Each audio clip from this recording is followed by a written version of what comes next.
Now let's dive deep into this big LGBTQ story for today. I'm Kevin Lee. Let's queer up South Florida and Florida. Florida officials tear up South Beach Rainbow Crosswalk amid LGBTQ outcry. The stories of pride disappeared from Ocean Drive Sunday evening as crews from the Florida Department of Transportation began tearing up Miami Beach's iconic Rainbow Crosswalk. This is a symbol long celebrated by the LGBTQ plus community. Shortly after 6 p.m., the Miami Herald observed workers using an excavator and sledgehammer to actually remove the vibrant pavers at 12th Street and Ocean Drive, just steps from Twist, one of South Beach's most famous gay bars. A crowd quickly gathered, beachgoers, residents, and drag performers watching in disbelief as the colors of the crosswalk vanished. The removal comes under FDOT's directive ordering cities like Miami Beach, Fort Lauderdale, and Key West to eliminate pavement art associated with social, political, and ideological messages, or risk losing state funding. Drag performer CC Glitzer was getting ready for a show at Palace Bar and Restaurant along with Akasha O'Hara Lords and Teepee Lords when they heard about the crosswalk. CC Glitzer said, "It's very emotional to see that our people and our pride is getting erased just like that. It's very painful." Together, these queens protested the action, chanting, "Miami Beach forever proud." City Commissioner Alex Fernandez condemned the unannounced action, saying, "Why waste so many resources, so much tax dollars to remove something that is safe, that is beautiful, that is iconic, that is embraced by everyone?"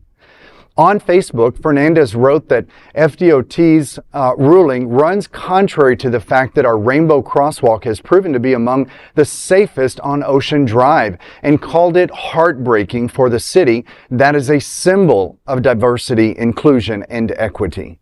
Local residents called the removal appalling. As the dust settled, community members vowed to repaint the rainbow. You know, it's really interesting because I haven't been here that many years in Florida, but what I do know is that this story really kind of brought up the fact that Miami Beach is known for being very gay inclusive. I've been to many events, and many shows, many bars, many businesses in the area, and I just appreciate that I feel safe walking in the streets. But if I was walking on the street this day, I would not feel safe. I would feel under attack. I would feel less than important in the world, less than valued. And I think it's truly a travesty. You know, when we enter the state of Florida from what I call civilization, and we see that beautiful sign, "Welcome to Florida," I think they need to change it to "Welcome to totalitarianism, heteronormative narratives that are willing to erase your identity if you contradict their political views." And really, that's what's happening with DeSatan and FDOT. Did I say that? I meant DeSantis. And we really have a right to shine. Absolutely. I think the leaders in South Beach would be wise to follow the example of Key West, because in Key West is installing these sort of arches so that it's not on the street, which is the purview of the state or whatever. Something that goes overhead instead of option. And I think it's nice. A rainbow overhead, like a rainbow arch, I think would be kind of a nice thing. Kevin, I think the mention of authoritarianism is a great thought. Because, you know, something I remember that this has all been reminding me of is when I was in high school, there was a school police officer. I know, don't get any weird ideas, people. And he used to say he went to the Soviet Union once and it looked so gray. And while I would say that the Soviet Union probably looks more colorful than people would say, but at the same time, like, I feel like we're getting that view of the quote-unquote sunshine state is going to get so gray. And I mean that, like, because they're not just taking away rainbows that are, like, they've also taken away, like, the Daytona 500 checkers have been removed. Non-rainbow artwork. And this is a beautiful Art Deco. Good point. I wouldn't even say this is a true rainbow. This is more of a beautiful, colorful Art Deco piece that they just rip up as if it's allegedly, like, they're just turning the sunshine state into the gray state. This is awful. And the only other thing, two other things I'll say is, I'm glad that there were people there that were saying to the workers, shame. And I do mean that, because some people say, well, should you say that? Like, yes, you're choosing that particular job. If you're in construction, there are other construction jobs in Florida. There are tons of them. You can go do something else. But also, you know, the Miami Beach commissioners, I feel for them, but at the same time, not that long ago, they were considering censoring the free speech of a theater. Yes. And now I hope they understand with the shoe on the other foot that suppressing free speech is never a good idea. And I hope that Miami Beach is able to recover from this. Great point. Yeah, I've said this before, and the impact of removing that crosswalk is not just on our emotions and our feels and our identity. The impact of tourism in South Florida and Miami Beach is they're going to take a hit. Hotels. They already are. People stay longer because they feel safe, they feel comfortable, they feel relatable. Restaurants that are very close to that crosswalk, Twist, that was just steps away. That's where people want to spend most of their time, take pictures, and literally travel to Miami Beach to take pictures, to be present because they know they are seen, they're heard, they're valued.